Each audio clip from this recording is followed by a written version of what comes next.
If you're over 40 like me, you might be losing walking speed and not even know it. In this video, I'm going to show you 3 reasons that might be happening and what you can do about it. If you're new to the channel, I'm Tim Rementer, doctor of physical therapy, and for over 20 years, I've been helping people get out of pain and move their best. If you're like me and want to make your next years your best years, consider subscribing. First area of focus is calf weakness. And one of the things that people will do to build their calf strength is just do simple heel raises. That's all well and good, but when you're walking, you're in a split position where one calf has to work at a time. So if all you do is work on calf strengthening with both legs, number one, you're only getting half of the strengthening workout, and number two, you're not in a position that you would be for that calf to work when you're walking. So number one, we want to work on getting into a little bit of a single leg position.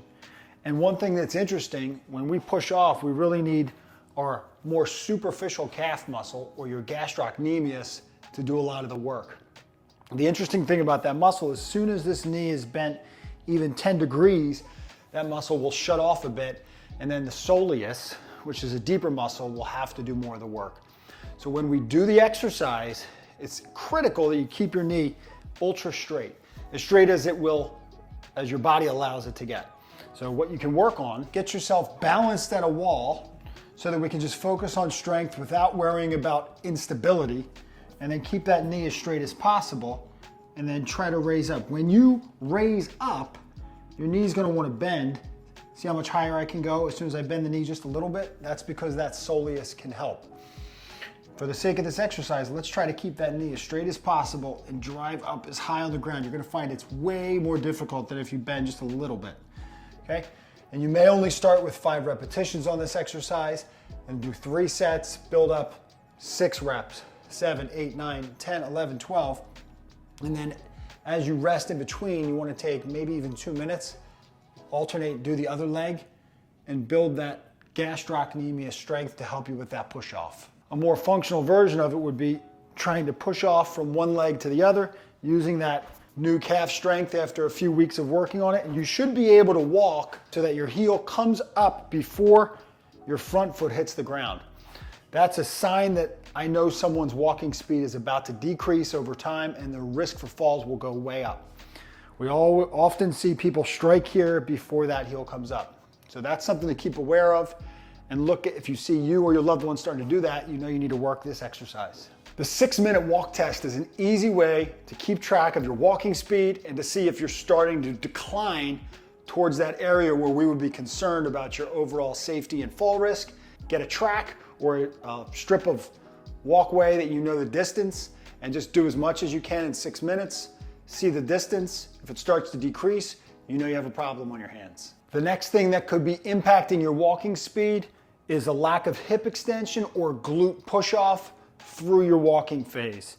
So in order to get a good stride for a good walking speed, we need to have push-off and the ability of our hip to move backward through extension range of motion.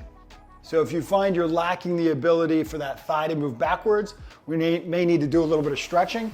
You just grab a chair with a pillow or a weight bench, and you put your knee on the pillow and get back with the thigh behind you like it would be for your walking stride, and you hold that back there for 30 seconds. Start easy with it. If you have any type of pain, of course, stop, don't go into pain. You can rock back and forth like you would for a normal walking gait to get it to be a little bit more functional, and that should improve your hip mobility. I would do that 30 seconds, 3 sets, and try to do that once per day to notice changes. Now, to work a little bit of glute strength, just getting yourself at the wall again and simply extending that hip back as far as you can without leaning forward.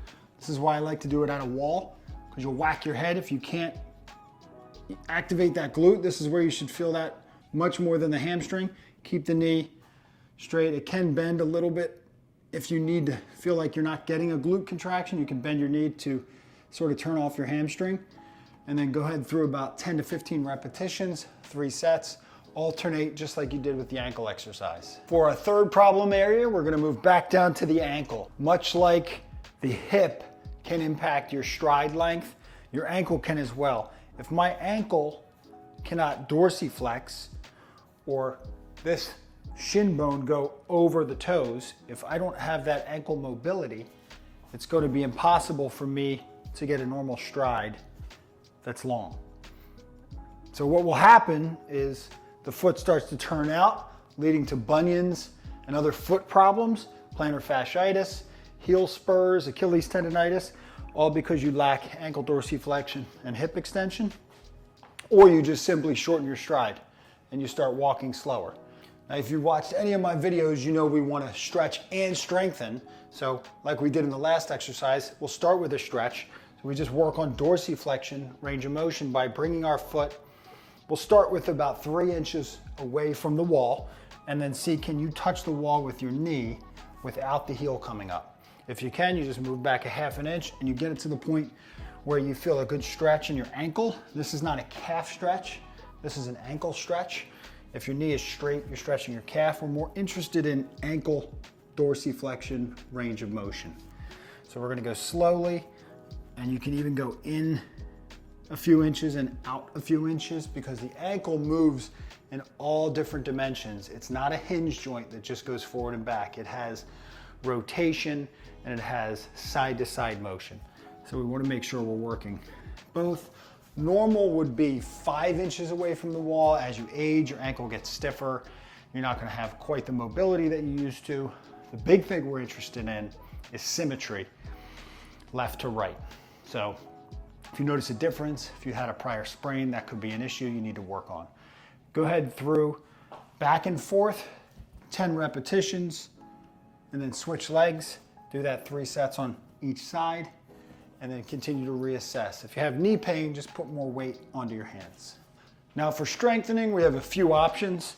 The first is just getting your back against the wall, keep your knees relatively straight, and then you're gonna lift your toes up as high as you can, hold for a second or two, and slowly lower. I try to do 10 to 15 repetitions, rest 1 to 2 minutes, and do 3 sets. If you're interested in something a little bit more advanced, you can buy a Tibialis bar. The one I have here is from Tib Bar Guy. I have a link in the video description. There's lots of people that make this product, but it allows you to load and measure how your progress is for strengthening these tib anterior muscles. You can start with 5% of your body weight, try to build up to 10%, eventually up to 15% is a good number and target, and being able to do 15 to 20 reps. Now that you have some tips to improve your walking speed, if you want to improve your cardiovascular endurance and your metabolic health, click a video down here. Subscribe to the channel, click over here. Build your body today for a better and stronger tomorrow.